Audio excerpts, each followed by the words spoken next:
Dobar dan svima, dobrodošli u treću epizodu našeg ETVOS podcasta. Danas imamo gost s kojim ćemo razgovarati, a mogli bi i na hrvatskom u stvari razgovarati s tim. Ne bi bilo najbolje. Ne bi bilo najbolje, ali mogli bi i na hrvatskom. Ali evo, napravit ćemo iznimku pa ćemo pričati na engleskom. Ja ću probati na engleskom. Imao sam na jedan radio emisije na hrvatskom jeziku. Nisam siguran što sam rekao. Ali razumijem, znači ovo smo razumjeli, vjerujem, naši gledatelji. Znači, s nama je danas Paulus, dugogodišnji prijatelj našeg veleučilišta, čovjek koji je pastor, propovjednik, profesor, čovjekoljubac. Do you know what is čovjekoljubac? Ne, I'm not familiar with this. Čovjekoljubac, the one who loves people. Ah, yeah. That's good if anyone describes you that way. Yeah, for sure. Yes. Dobro, onda. Tako da ćemo, ali ćemo govoriti na engleskom, ali znači Paulus je s nama dugo godina, je afiliran s našim veleučilištem, puno iskustva ima, puno ljubavi za ove krajeve. Čućemo nešto o tome, razgovarat ćemo nešto o tome, pa ću se prebaciti sada na engleski i onda ćemo početi naš razgovor. So, Steve, welcome to our podcast. ETVOS podcast, we call it. We don't have more creative name. If you have better name, we can. Well, it's descriptive. It's descriptive, yeah. We are glad we have you here in Osijek. Mm-hmm.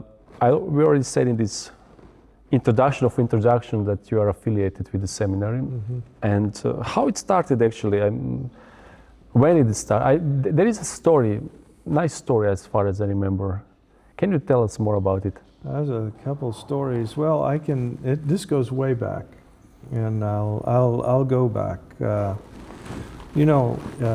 Before you were born, and before any of our students were born, I think, there was a real divide between what we would call communist Europe and Western Europe and the United States.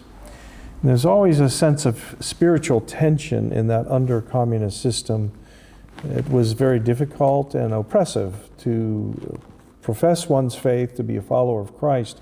So there was a lot of concern for what we would call the Eastern Bloc Church. Now I know the former Yugoslavia was part of the kind of a third option movement. It was not a Warsaw Pact nation. Yeah. But we felt that this part of the world was under the same kind of oppressive regime. Yeah. So I developed a great, and there was a wide and intense interest in the United States. But you said way back? In 1980s. Okay. 1980s. Okay. I'm not sure it's before you're born, but close. Close, yeah. Okay. Yeah. There was concern before that, but in my own experience, there was a development of concern for believers in what was then Iron Curtain Europe, which didn't technically include Yugoslavia, but as far as communism, it did. And so we began praying. I began praying. My wife began praying. And I hooked up with a group called Evangelism to Communist Lands, later called Door of Hope, and spent some time traveling in Hungary, in Yugoslavia, in Bulgaria, in Romania, about 1984, 85, I believe it was. And it was a time when the communist system was still very strong and oppressive, and several of those countries were Warsaw Pact nations. They were under that system. And I could sense during that trip, I came as a tourist, during that trip, that something dramatic was going to happen. You know, we understand things by virtue of what we perceive spiritually. And I perceived spiritually, and many people did, that a big change was coming. And at that time, I began to prepare to not just make a trip here, but to spend some significant time here. Hopefully with my family, and hopefully to find a ministry to link up with. So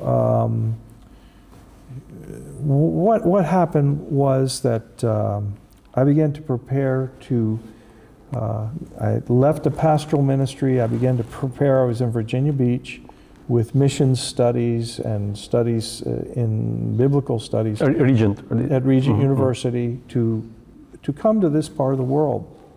I didn't have any idea how that would come about. It was just a step of faith that the door would open. And in fact, at the time, the door wasn't open to come to this part of the world, but I knew it was coming. And so I prepared there, and it's very interesting. At that time, the man who was the previous dean and president of this seminary, Peter Kuzmich, was traveling in the United States. And it was about the time that the Iron Curtain actually was falling. You could see it everywhere, Hungary, Bulgaria, Romania, and even eventually in the Soviet Union itself. And big opportunities were open. And so Dr. Kuzmich came and he spoke at our church in Virginia Beach where I was attending.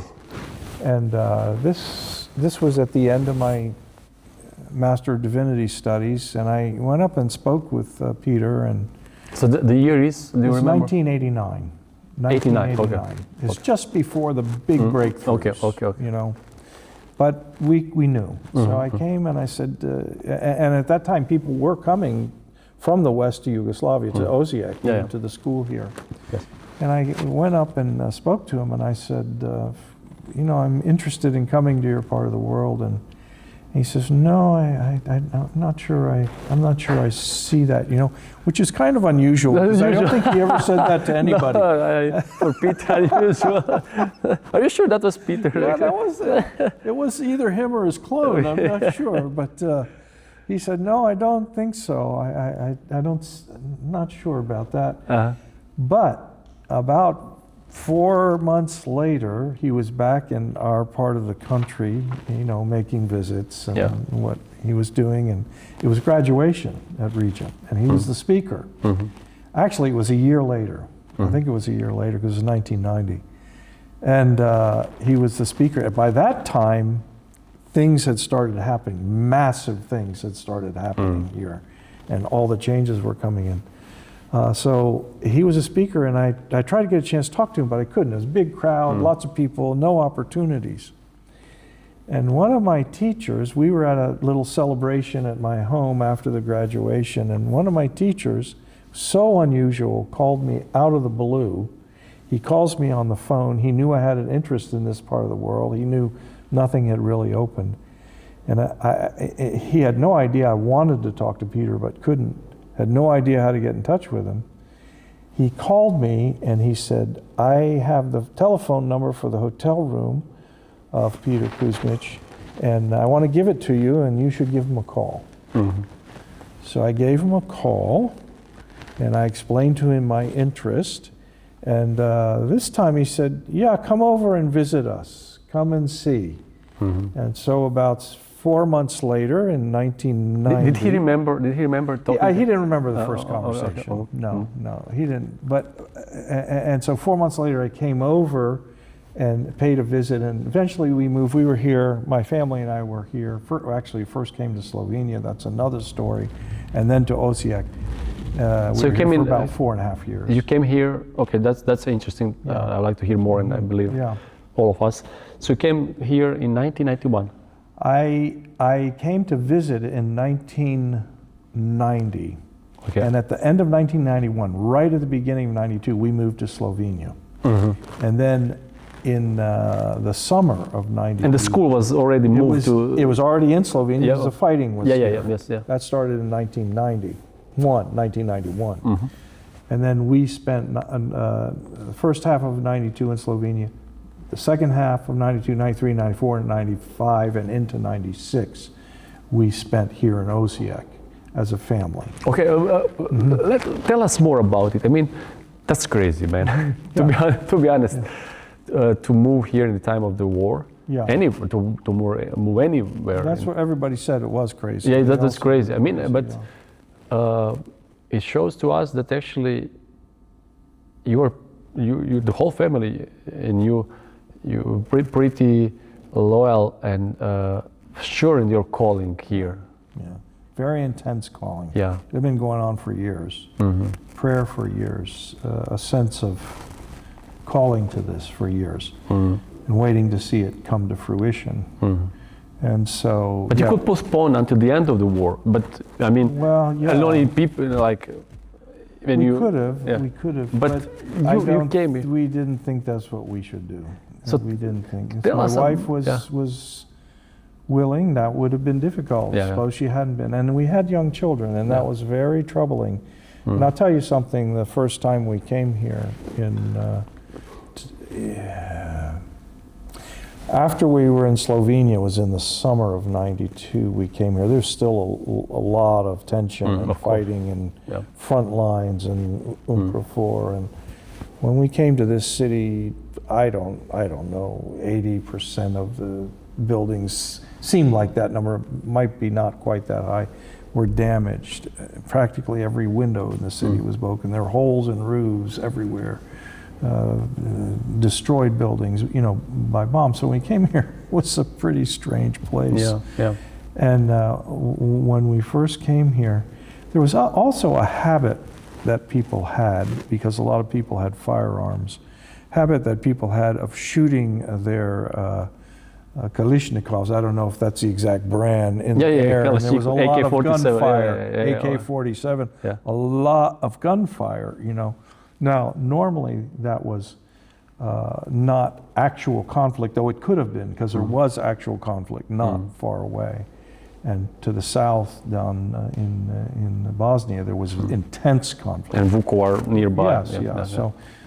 So anyhow, we came here the first night, and we actually were staying. This building wasn't here, by the way. We were staying in the building behind the synagogue, in the apartment.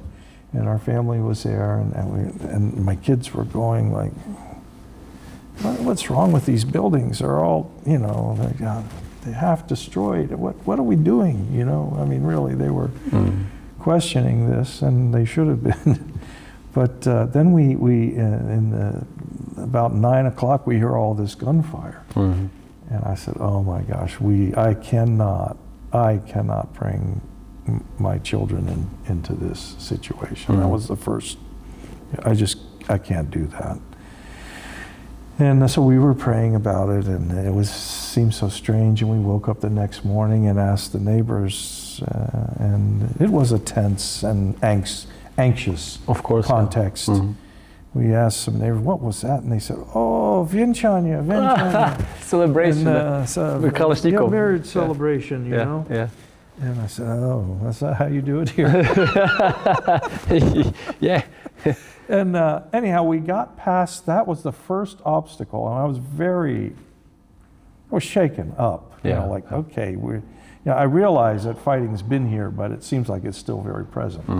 And of course, the potential was always there. But anyhow, we got over that, and we did end up moving here from Slovenia to Osijek. So how we started the school year in October, I guess. In October. So how it was for you? I mean, American, coming from different part of the world here. How it was for you to live in Osijek in these years? How do you remember Osijek from this time? For me, it's always, I was a kid, a child. For me, it's always gray. How do you remember Osijek from? It was to be a Christian in here, a missionary, and That's a great question, and there's several things. First of all, it's a huge cultural change for us. Linguistically, of course, and just patterns and habits. All by itself, that's a challenge for anybody. If you go from here to some other continent, of course, for anyone, it's a cross-cultural change. So that was a challenge for us, and the linguistic challenges. But on top of that, you have a land that had been traumatized by warfare. And the people had been traumatized by warfare. And that was an added layer to everything. However, there was another thing going on. In the seminary here, there were students coming from all over post-communist Europe. Russia, Belarus, Ukraine, Romania, Albania, Bulgaria, and other countries as well. And so the floodgates had opened for those students to come here because there had not been theological and biblical training in a formal way. It had been really suppressed. Yes. And this was kind of one of the primary oases of training, you know, for people to come to. So it was very exciting. Yeah. It was very exciting Yes. to see students coming. And we had about 110 students without this building, but in the old dorm and buildings. And I think 15 nations were represented at the time. So that was very, very exciting. But also, there were refugees pouring in from different places into the city of Osijek. Plus, new nations were being born. So the Croatian government, which Croatia had a government previously, but now it was a sovereign government, not part of a federation. So their laws are being rewritten. When we bought a car in Slovenia, we bought it, we imported it from Austria. And it would have been easy to, not easy, but it would have been easier to import it from Austria. We bought it it was a used. What was the car? Do you remember? It was a Mercedes. Oh, Mercedes. But it was 15 years old. Okay. You know the Mercedes, and but it was old. I thought American driving a feature, feature. We didn't have any money. I'm telling you. But anyway, we bought this thing. So we imported it from Austria. To Slovenia. Now, if we imported it from Austria to Yugoslavia, it would not have been so difficult. But to Slovenia, even though it had laws and things in place, the mechanism changed. God put in our church, and a very good friend, Stefan Kuzmic, who was a pastor up there, he worked in the, I think in the Sarenik office, in the import-export office. It was just all, it was all set up for us. And he did all the paperwork for us. But then, when we moved from Slovenia to Croatia, we had to go through some kind of similar paperwork issue to register us right here. And my point is, the laws weren't entirely clear because things were being rewritten, redone, remade. We still do it. Even today, It's probably, but it was even more difficult, at the time. And so we managed to get it. So your question, what was it like? Well, it was exciting because all these people were coming from all these places. It was kind of anxious because there was so much destruction and trauma in people's lives. It was difficult because it's another culture, another language, and for our children, linguistically, and they were entering another school system, and they went to the Croatian schools, and it was a big challenge for them. We asked a great deal of them. I don't know whether it was fair or not, but I think in the long run it was actually good for them.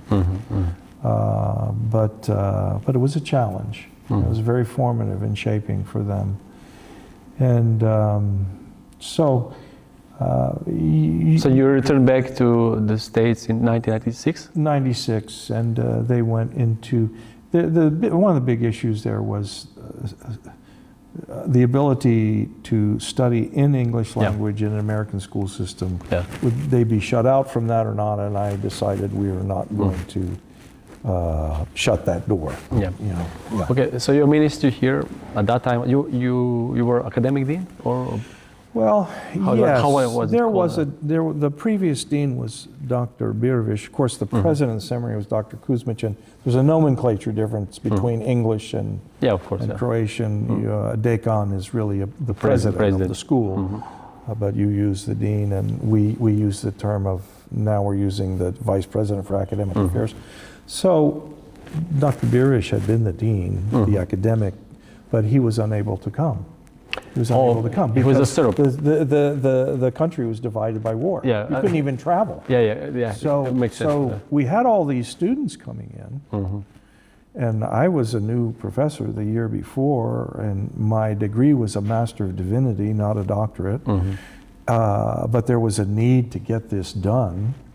And so I was appointed that role by Dr. Kuzmich in order to get the programs organized. And it was very challenging because all of these students were new. Yeah. It was kind of a perfect storm of great opportunity, but a shortage of resources. Yes. I think ministry is always like that.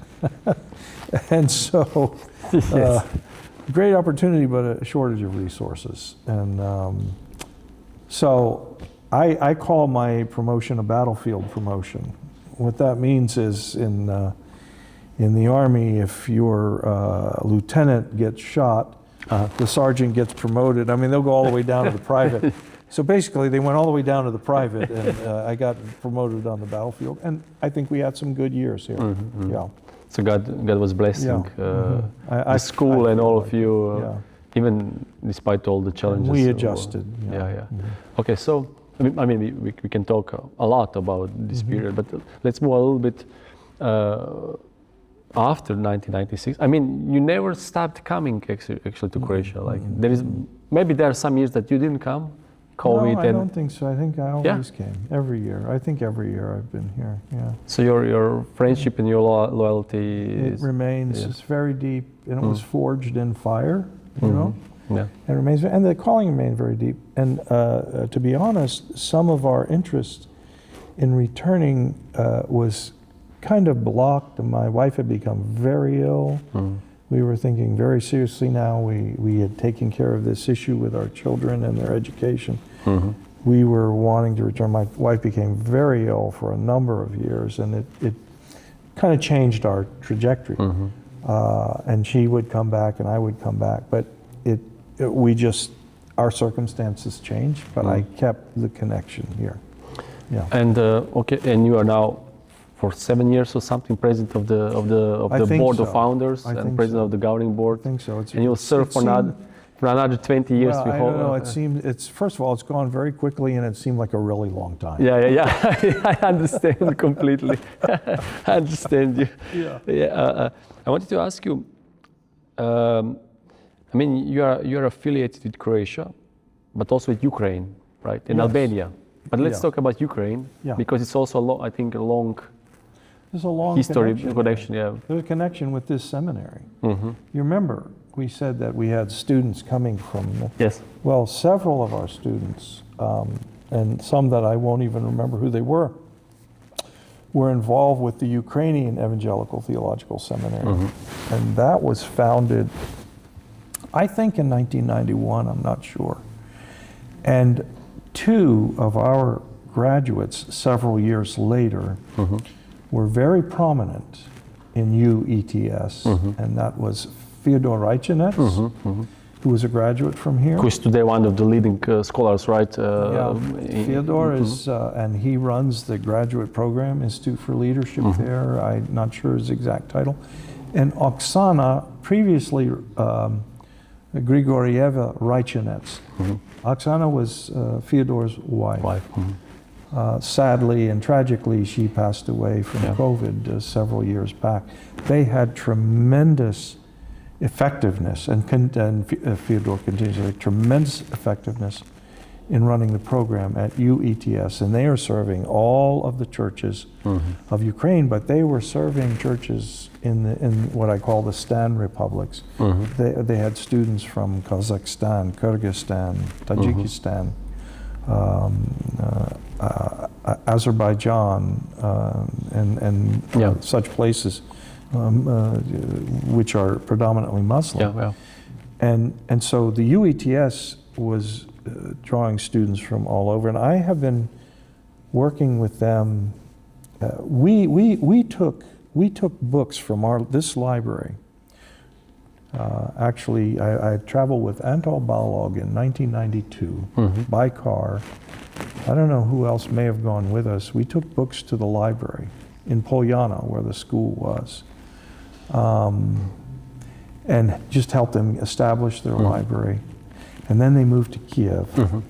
I started teaching there regularly in 2005, and I go there not every year now. It's been several years. I was there last year, and I stopped going during COVID, and only went once since then. And of course, there was the war, and that's challenging. Can you tell us maybe now just to, so last year, or 2025, 2024, when you visited Ukraine, I mean, do you see similarities with Osijek in 1992?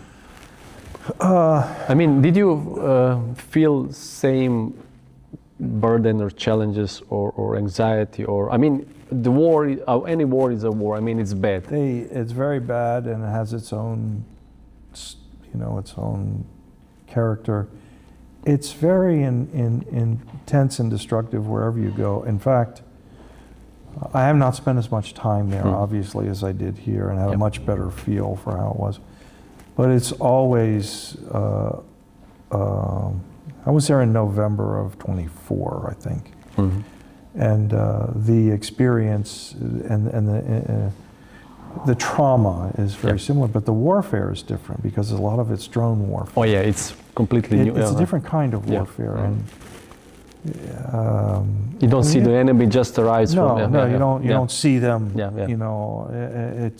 it's spookier in a way, and it's amazing. They have on your phone, they have an app, I don't know if you're aware of this, but that tells you whether there's a drone attack. You don't hear the air raid siren, you hear the air raid siren on your phone. That's how you're warned.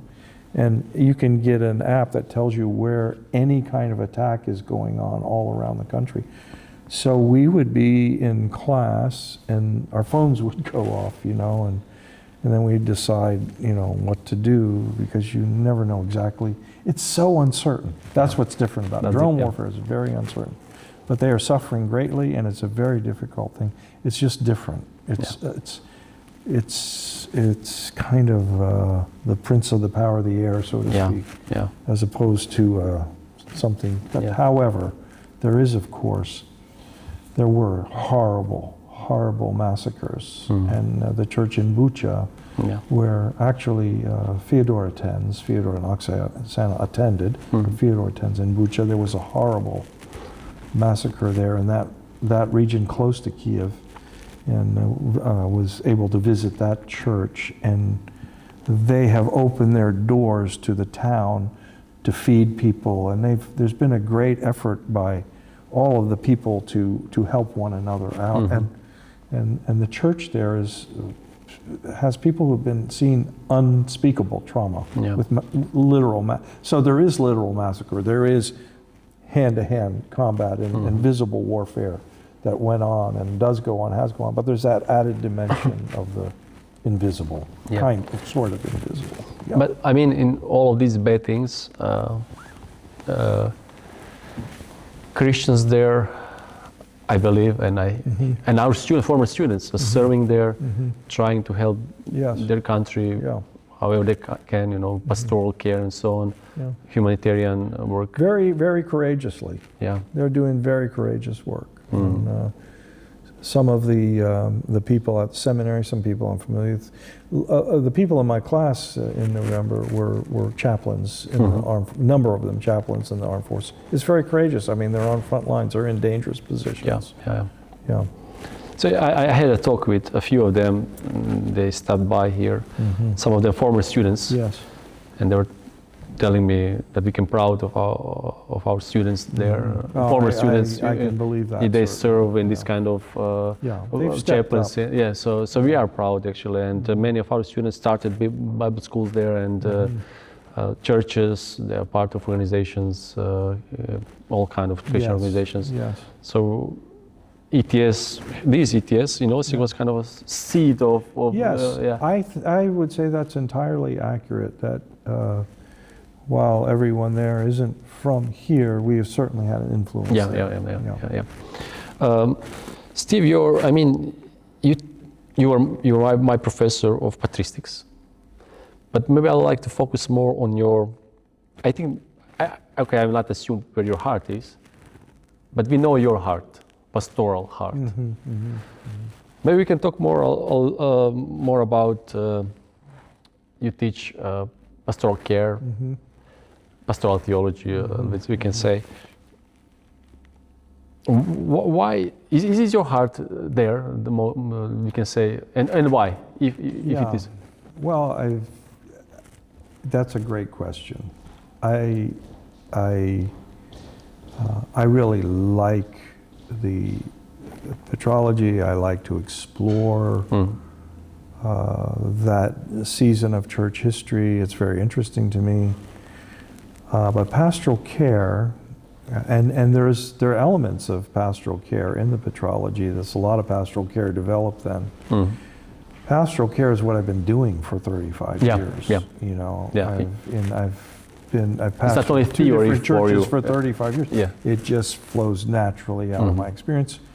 And a lot of my experiences, I think, can really help students here who want to be involved in pastoral ministry, whether they're pastors or whether they are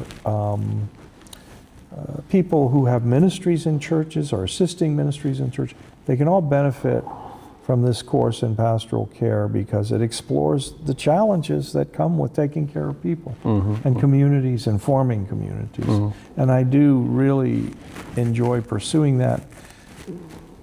On the one hand, I've had to do it for 35 years, but now I'm looking for a way to make it understandable so the mistakes that I've made won't be made by somebody else. You know? I'm still making them, but you can always learn from somebody else's mistakes. Yes, that's better than from my own. Yeah. It's better somebody else's than your own. Yes. Yeah. When you compare, I mean, you have a lot of experience in being a pastor. How it was to be a pastor in the, when did you start, in the 90s or in the 80s? I was in the 80s, I was a pastor. Oh, okay, let's see how it was to be a pastor in America in the 80s or in the 90s or now. Do you see any changes? A lot of changes. Yeah, I would like to hear more about it. A lot of changes because the mega-church came into being in the 80s, but most people didn't know didn't follow it, didn't engage it. Most churches were small community churches, smaller community churches. And there were a lot of systems put into place since the time that churches became very large that were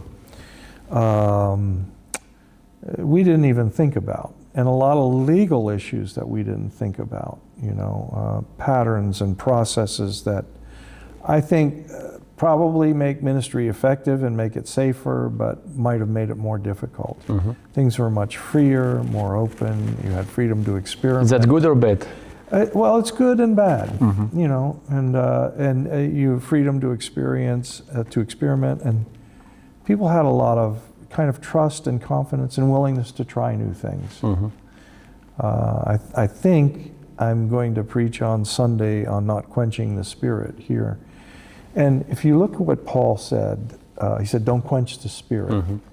You say, well, why would people want to quench the Spirit? You know, why would they do that anyway? He said, don't quench the Spirit, don't despise prophecies. Well, why would people despise prophecies?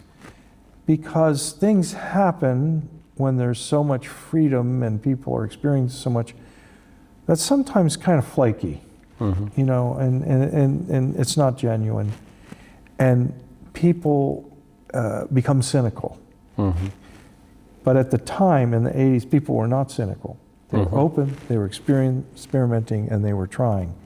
A lot of these intense systems and legal parameters come into place because people made serious errors and their experiments went wrong. And I think you can go too far. You go too far, I say we throw out the baby with the bathwater. That's a proverb that we have.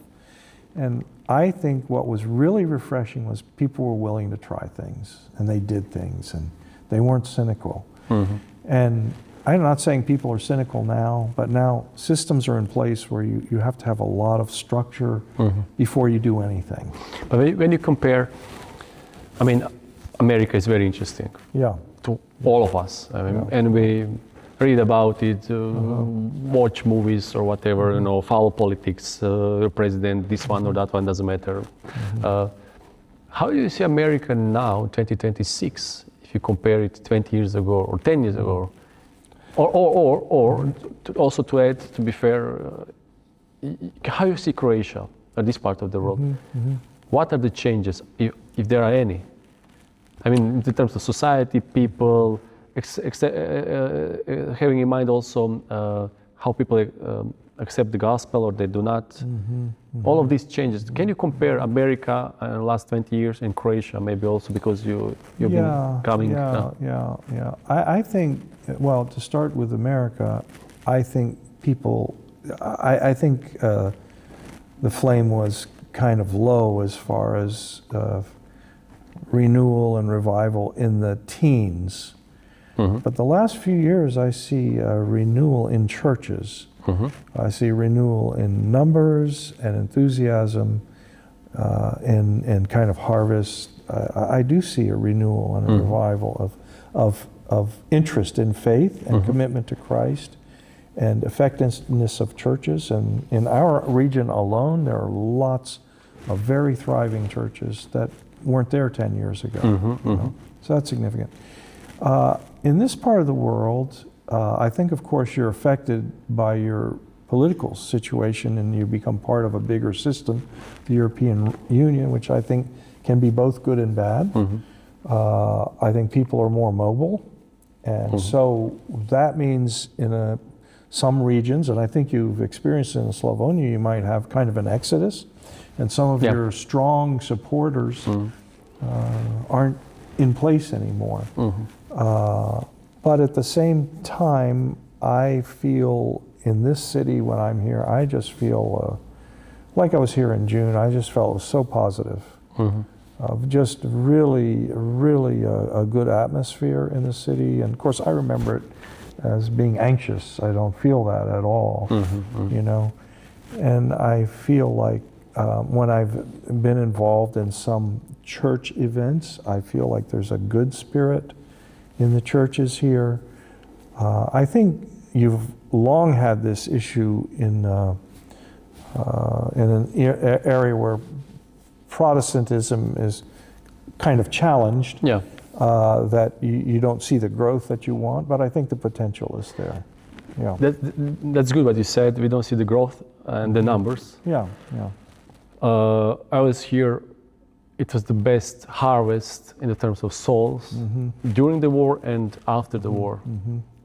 If you speak with the local pastor, and then suddenly decline of interest, any kind of religion or Christianity in particular, and declining numbers, basically decline and steady decline, let's say. So the question is, what happened? Why is this so? Well, it's sad to say. What do they call it?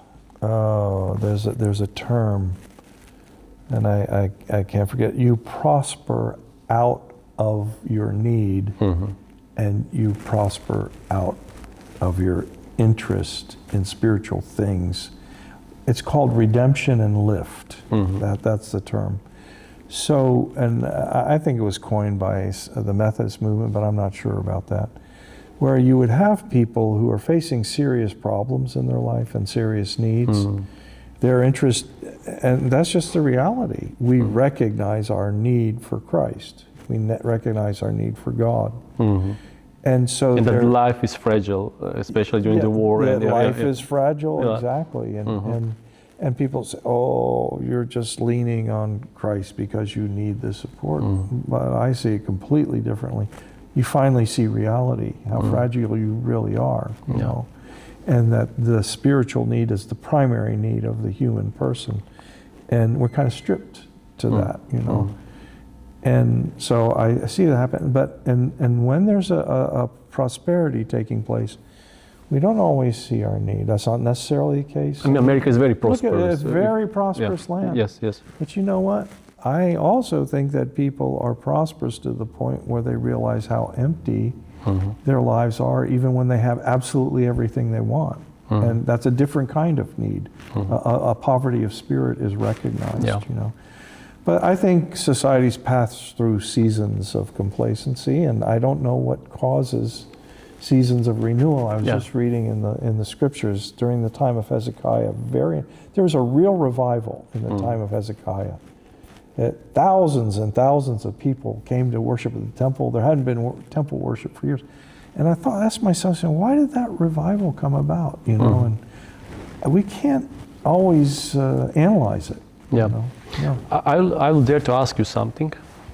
I mean, that can be your observation or my wrong observation. I was in the States before the elections, a few months before, and people, they were very anxious. I love Americans. I mean, you're such generous people, and I have many good experiences and friends there, as you know. Very anxious about who will be the next president, how the country will go, and all. I said, don't worry about it. Whoever will be elected, it's just 4 years, and then another president will come. This country is great not because of your presidents, but because of you people. You built this nation 200 years to be the greatest in the world, right? So it's how is now? I mean, after elections, 1 year, new presidency, new president is there. Are people still? For us, it seems kind of. Some kind of division that's not good, not good. There's strong, and there's things happening in America. I mean, we are used, just to tell, we are used to divisions in Croatia, you know, HDZ, SDP, communist, fascist, whatever, you know. So for Americans, maybe this is not so natural to be divided Well, in political opinions. Yeah, well, I tell you, I've been around for lots of presidential elections. Every single presidential election I can remember, it is always said, this is the most important election we've ever had. Yes, yeah. And they're all important. And I think the angst here might be this, because of our president, Donald Trump, is a very strong personality and has a view for very strong presidency to take very bold initiative. It unsettles some people. And there are other problems that have been festering for years and years and years, never been addressed. Of course, the immigration problem being that. And there's no way to fix these problems or address these kinds of issues without major change and transformation, which change and transformation always creates conflict. I think people sense that in their spirit. But and there's also a lot of violence that there has not been, gun violence. It's really intense, and I don't have suggestions about how to resolve it.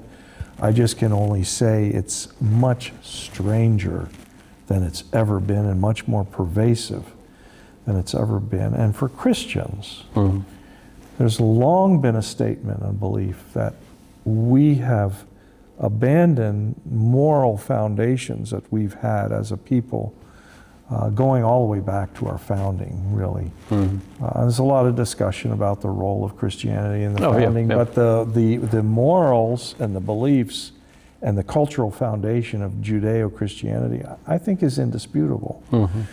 And so those moral foundations, I think the average evangelical feels has been completely abandoned and is very alarmed by that.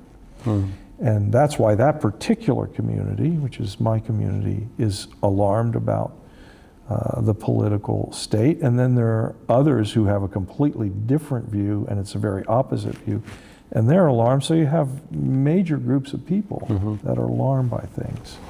You said something about immigration, and just to maybe to switch, not to switch the topic, just to ask something like something interesting. Aren't all Americans immigrants? Yes. So I wanted to ask. Yes, they are. Yeah, in a sense, I wanted to ask. Except for the ones that have been there for many centuries, which would be the tribes. Yes. But I wanted to ask, do you know where the Paulus family, where did you come from? Yeah. Because that's it's kind an of interesting question. Unusual. I know it's Paulus, it's Paulus. We say Paulus, you know. Yeah, I do want to answer that. I'll just say this. Yeah. All Americans are immigrants. The issue that's big now is that it doesn't seem, the problem people have is it's not happening under a legal regime. Of course, it's that's clear. The issue. It's clear. No, and it's so how do we clean that up? Yes. And it can't, you can't clean it up. It's a mess, and it's going to be a mess. But anyhow, we hope that it gets addressed somehow. That was one of the big issues. My family is very interesting. My grandfather, my father's father, was born in the Black Forest area of Germany. He was sent to the United States before Schwarzwald. 1900. Schwarzwald. Yeah. He was sent to the United States before 1900. Well before 1900.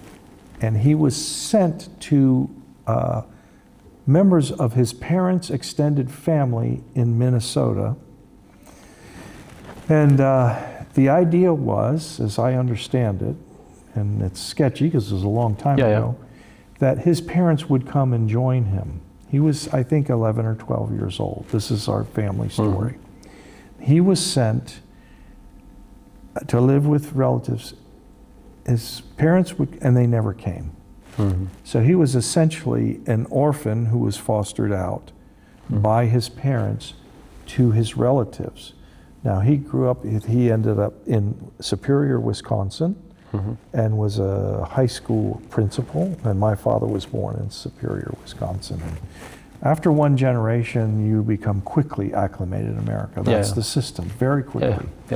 By the way, churches, many churches are started using their own language, and then within a generation. So that's my father's side. As far as his father was concerned, his mother was actually Canadian, Scottish-Canadian. My mother was, her parents were Irish. And so there's no pure American. You know, čisti Hrvat. Okay.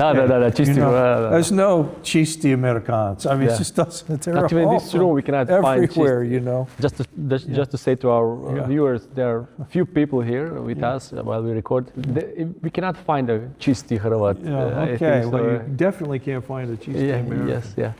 And so my father's side is German with some Scottish, and my mother's side is thoroughly Irish, actually Irish Catholic. And so I don't know. I'll you see, there are two thumbs from the audience for Irish. Irish. Yes. Well, there's something interesting that's said. My mother's mother was from the Philadelphia area, and then she was from the Baltimore area of Maryland. And my dad met my mom in Washington, D.C. He was at the George Washington University Law School, so he met when she was there. But I've been told in my family that there's two kinds of Irish. Be careful now. No, I am. But look, I'm Irish. I mean, at least one fifth anyway. One there's half another one in the room, so be careful. Yeah, 1/2. So there's two kinds. There's lace curtain Irish, and there is shanty Irish. You know what shanty is? It's like in a little cabin. Poor. Okay. And so what I was told was my grandmother was lace curtain Irish, you know, very cultured, and my grandfather was shanty Irish, and my wife tells me that I'm shanty. A little more crude. Yes. Which I appreciate, actually, that style. So anyhow, so you see, and that's very common in the United States. You do have people that are very Italian or very Hispanic, you know, or very.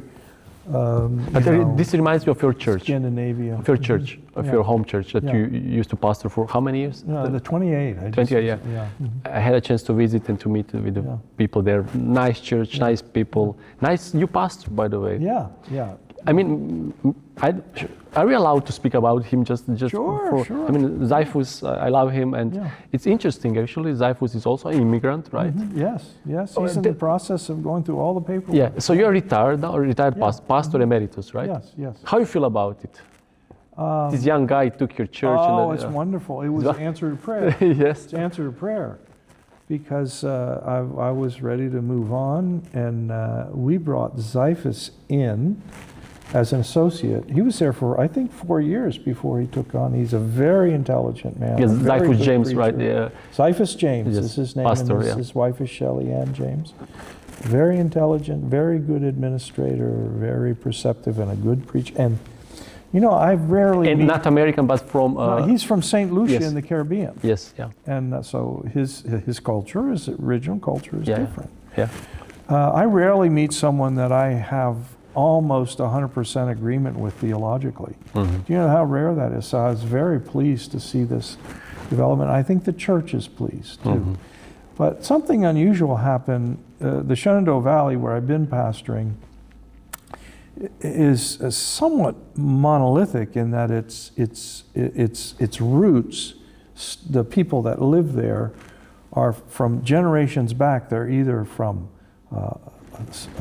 Scots Irish. This is Virginia, in right? Virginia, for Shenandoah people. Valley Yeah. of Virginia. Yes. They're either Scots Irish from Scotland, Ireland region. They're either German or Dutch Mennonite, German Lutheran. They're very old stock, you know, and it's a very kind of what you would call white Anglo-Saxon Protestant, kind of a common ethnic definition. But more recently, we've had a lot of citizens finding jobs in our area, especially in the medical field, from Africa, from the Caribbean, and from other places. And so our church has taken on a multi-ethnic character that's pretty exciting.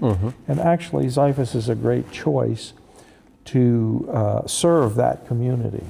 So I'm very happy about that. That was your question. Yeah, yeah. I think it's very good for us and for the church. Yeah, it's very interesting because it's different. He's a different in a sense, immigrant, also racial, distinct. distinct. Yeah, so that's very positive. That's very nice. We find it very positive, and we're very glad to see how. For next 20, is he aware that he will continue for the next 28 years there? Well, I don't know if he'll do that. He might. If he does. That's in God's hands. I never thought I would be there 20 years. In fact, as I told you, we thought seriously, my wife and I, thought we would be back in Croatia, but you cannot always chart your own course. There's someone else is charting your course. Yeah. Tell me, what do you miss the most from your pastoral ministry? Or what you do not miss? Well, I don't miss a lot. Okay, that's it. I don't miss the stress of.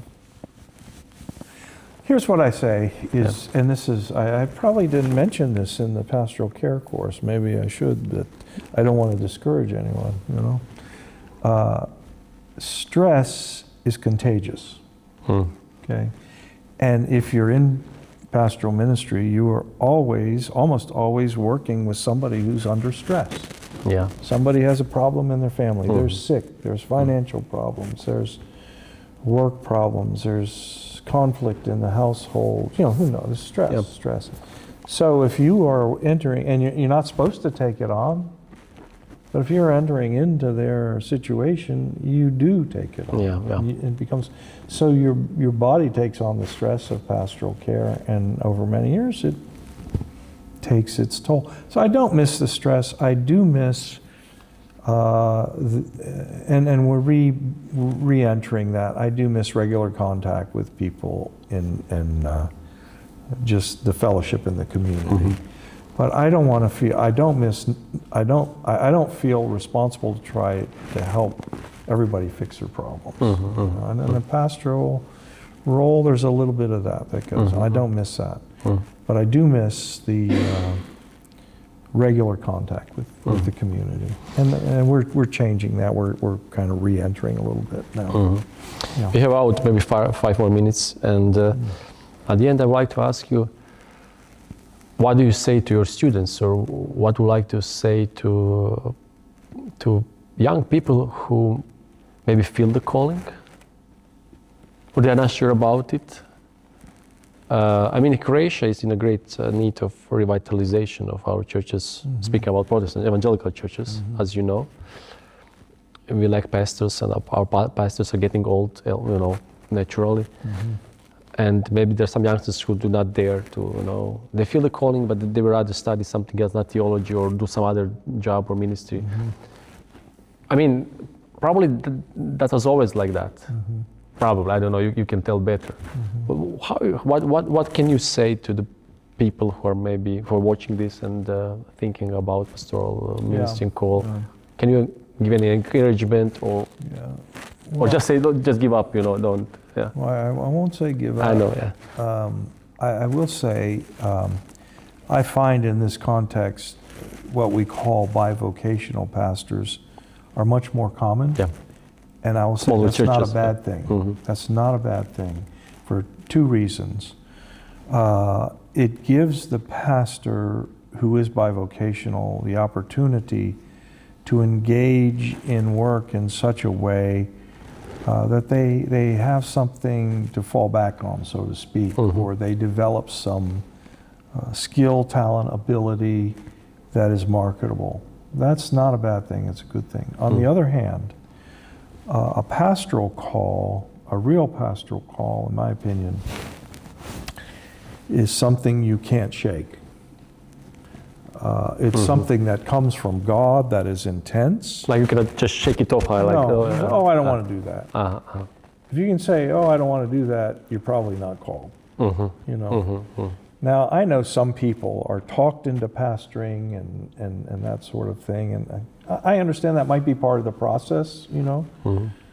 But I think the pastoral call is, if at least it was for me, it was such that it was absolutely an insatiable desire to serve God in this way, and it kind of defined who I was. You know, I knew that from the inside out. Charles Spurgeon said this to the students in he had a pastor's college, I think they called it. I think it still exists today in London. I'm not sure what the name of it is, but he used to say to those who came, he said, if you can do something else, you should. Meaning, if you actually can ignore your call, you should do something else. I wouldn't go that far, but I would say if you have a real call, it's part of who you are. You can't just eliminate it. And you have to honor that and cultivate it and train it. That's why we have places like this. You have to use it and use it in the local church, in the community. That's where pastoral calls are cultivated, in the local church community.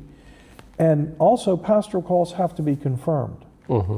So there are people who feel internally that they have a calling, but it's not confirmed by the community. As far as appointing someone or giving someone a pastoral role, it must be confirmed by the community in order to be a genuine position, you know. So I can feel the calling, but actually the body of Christ does not confirm it. Then, you know, then you need to reconsider what's happening. Or maybe that's a timing issue. Maybe you just have to put it before the Lord. And so that's why you shouldn't abandon what we call secular pursuits. And there is no secular work. All work, the word work is avodah, okay, in one form of the work. It's also the word for worship. We worship God with our work, so there's no real secular calling. There are callings that are more ecclesiastical in nature, I would say that. And that's a pastoral calling. And so in the United States, far, far, far more pastors, including myself, are single vocational. You know, and that's because the potential exists to support that ministry. Sustainable. And I think it makes it effective. But it's not bad to be bivocational. But the vocation that you have, if you have it, you should pursue it. You should try to use it in the local church. You should allow it to be trained like in an institution like this. And God will confirm it, and He will open the door to use it. And abandoning it is really not an option, in my opinion, if it's really God calling you. You know, you have so many calls in the Bible where people try to back out. Moses, I can't do this. You know, send somebody else. I tried the same, but it didn't work. It doesn't work. It doesn't work. See, it doesn't work. And Jeremiah is so, well, you know, I'm so young. There's no excuses. You know, so the call is a powerful thing, and Good. Thank you, Steve. Hvala, Steve. You're welcome. Hopefully we'll have you again in June, God willing, right? Then we'll continue. Maybe we have so many topics to talk. I would love to do this, and thank you for inviting me to spend the time with you. Thank you for the great work you're doing here.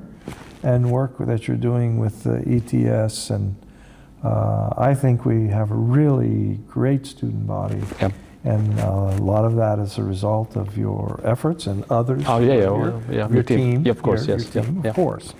But I think you're doing a great job. Thank you for that. And I think we have some great students here right now. Really. Yeah. We do. Yeah. Hvala vam na pozornosti i vidimo se uskoro. Well, thank you.